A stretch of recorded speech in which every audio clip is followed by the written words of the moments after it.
So on this international day of potato मैं अपने सभी किसान भाइयों को और आलू के उद्यमियों को पहले तो बधाई देना चाहूँगा और मैं कॉन्ग्रेचुलेट करना चाहूँगा कि उन्होंने आलू को अपने बिजनेस के रूप में चुना है। मैं एफएओ को धन्यवाद देना चाहूँगा कि उन्होंने इस दिन को मनाकर पूरे दुनिया का ध्यान अपने आलू के किसान भाइयों और उद्यमियों के ऊपर लाया है। इंडिया के अंदर आलू बहुत बड़ी क्रॉप है, आज चौथी सबसे बड़ी क्रॉप है।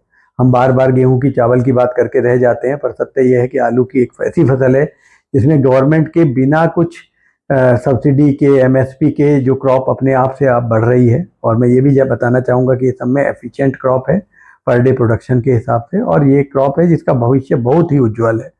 हम एक रिवॉल्यूशन के बीच में हैं, आज एक बहुत बड़े बदलाव के बीच में आलू के किसान और उद्यमी हैं, जहाँ पर कि आज की तारीख में करीब 90 से 92% आलू खाने के लिए इस्तेमाल होता था और 7-8% आलू प्रोसेसिंग के लिए इस्तेमाल होता था। पर ये बहुत तेज़ी से बदल रहा है। मैं ये बताना चाहूँगा कि पिछले 2-3 साल में जो प्रोसेसिंग की कैपेसिटी आई है देश में, वो पिछले 50 साल में नहीं आई है। तो किसानों के लेवल पे बहुत बड़ा बदलाव आने वाला है, जहाँ वो खाने के आलू के अलावा उनके पास चॉइस होगी प्रोसेसिंग का आलू पैदा करने के लिए। और बहुत बड़ा ये बदलाव आने वाले टाइम में दिखाई पड़ने वाला है।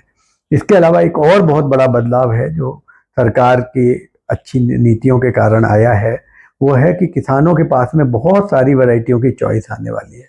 तो आज से 10 साल पहले मैं कहूँ तो किसानों के पास 8-10 वैरायटी के ऊपर कोई चॉइस नहीं थी, पर आज की तारीख में किसान शायद 40-50 वैरायटियों के बीच में चूज कर सकता है। तो ये किसान को भी बहुत मजबूत करती है, ये कस्टमर को भी सेटिस्फाई करने में बहुत सहायता करती है, और आने वाले टाइम में ये भी एक बहुत बड़ा बदलाव किसानों के बीच में देखने में आएगा। तीसरी जो चीज आ जाती है कि अभी सप्लाई चेन जो पहले बहुत स्प्रेड आउट थी और बहुत वेल डिफाइंड नहीं थी, आप जैसे जैसे वैरायटियां बहुत स्पेसिफिक होती जाएंगी, सप्लाई चेन भी बहुत उसके हिसाब से बहुत स्पेसिफिक होती जाएंगी। तो हम एक बहुत बड़े रिवॉल्यूशन के, बहुत बड़े बदलाव के बीच में हैं। बहुत सारी अपॉर्चुनिटियां आने वाली हैं आलू के अंदर। अब ये हम पे है, आप सभी के ऊपर है कि हम सब मिल के इस अपॉर्चुनिटी में अपनी क्या जगह बना पाते हैं अपने देश में और विदेश में। मैं आपको इसी के साथ फिर से एक बार बधाई दूंगा और आप लोगों को कहूँगा कि हम आलू से इस देश के अंदर एक क्रांति ला सकते हैं। ये ऐसी फसल है और उसको मैं पूरा विश्वास है मुझे कि हम वो ला पाएंगे। धन्यवाद।